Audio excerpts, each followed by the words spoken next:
जय श्री राम। आज का विषय है युधिष्ठिर। महाराजा पांडु का विवाह कुंती भोज नरेश की राजकुमारी कुंती और मद्र नरेश की कन्या शल्य की बहन माद्री से हुआ। पांडु ने कई वर्षों तक सुशासन किया, लेकिन संतान न होने से चिंतित थे। चिंता उन्होंने कुंती को बताई। कुंती ने अपने पिता के दुर्वासा ऋषि की सेवा से जो 5 मंत्र प्राप्त किए वह बताए। पांडु की अनुमति से धर्मराज से युधिष्ठिर, वायु से भीम और इंद्रदेव से की प्रार्थना से अर्जुन सहित 3 पुत्रों का जन्म हुआ।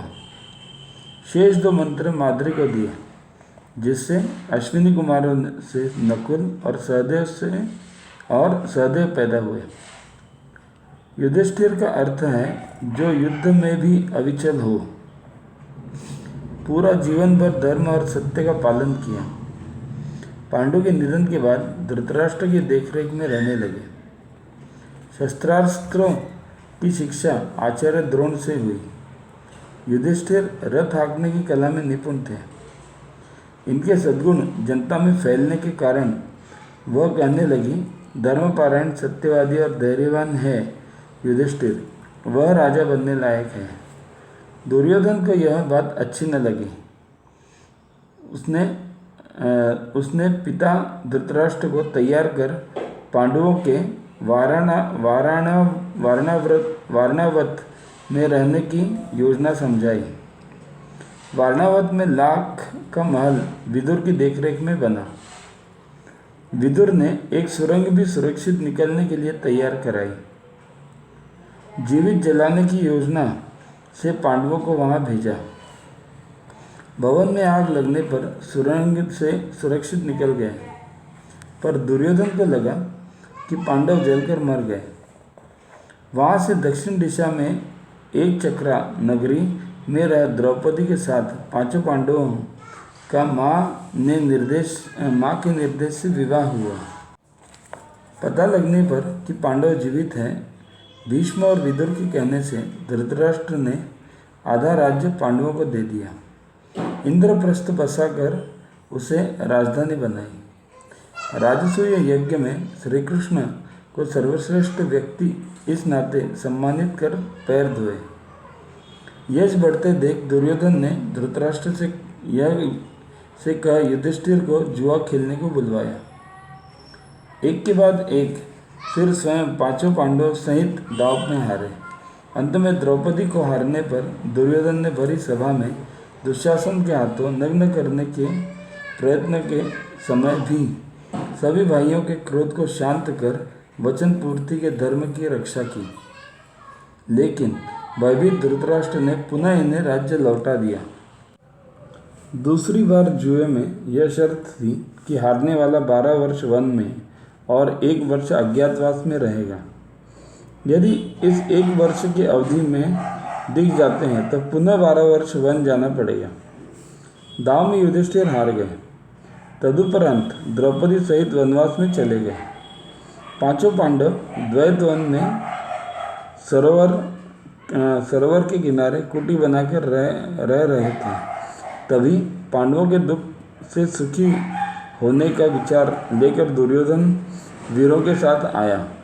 वहां स्नान करने आए चित्ररथ गंधर्व से युद्ध हुआ तो दुर्योधन को परास्त कर रथ में बांधकर आकाश में ले जाने लगा। दुर्योधन रोकर बचाने की याचना कर रहा था।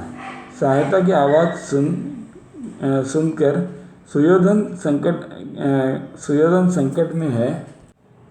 युधिष्ठिर कभी दुर्योधन को दुर्योधन नहीं सुयोधन ही कहते थे। उन्हें बचाने के लिए शेष 4 भाइयों से कहा, पर किसी के द्वारा सहायता न करते देख रक्षा के लिए स्वयं ही धनुष उठा लिया। पांडवों की धर्म परीक्षा चल रही थी कि एक ब्राह्मण जिसकी अरणी को एक हिरण सींग में फंसा कर ले गया, उसे लाने के प्रयोजन से उसने युधिष्ठिर से निवेदन किया। 5 पांडव हिरण को ढूंढते समय प्यास से व्याकुल हो गए। सरोवर की तलाश में नकुल पहुँचे और पानी पीने के लिए उद्यत देख एक अदृश्य आवाज़ ने कहा, रुको। बिना प्रश्नों के उत्तर दिए पानी पिया तो मर जाओगे। अनदेखा कर पीते ही वह मूर्छित हो गए। इसी क्रम से शेष 3 भाई भी। अंत में युधिष्ठिर ने यक्ष को उत्तर से संतुष्ट कर दिया। प्रसन्न हो उसने किसी एक भाई को जीने की बात कही। तब धर्मराज ने माद्रीपुत्र नकुल को जीवित करने को कहा। कहने का कारण जान शेष भाइयों को भी जीवित कर धर्म द्वारा ली गई पहली परीक्षा में पास हो गए। अज्ञातवास के समय विराट नरेश के यहाँ द्रौपदी सहित छिपकर रहते समय कंकभट्ट नाम के राज दरबार में सेवा की।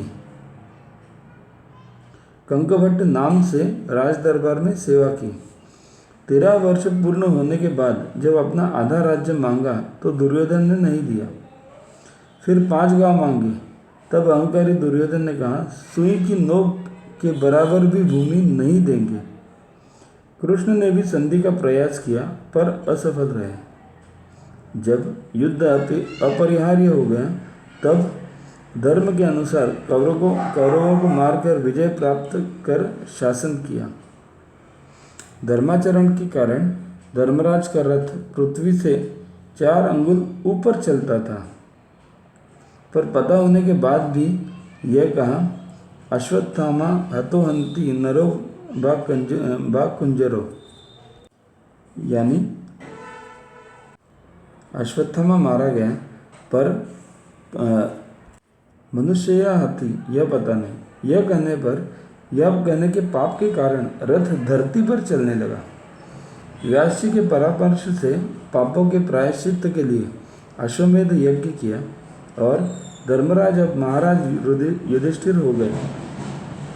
कृष्ण के कहने से चरसैया पर पड़े भीष्म से द्रौपदी सहित भाइयों ने ज्ञान प्राप्त किया।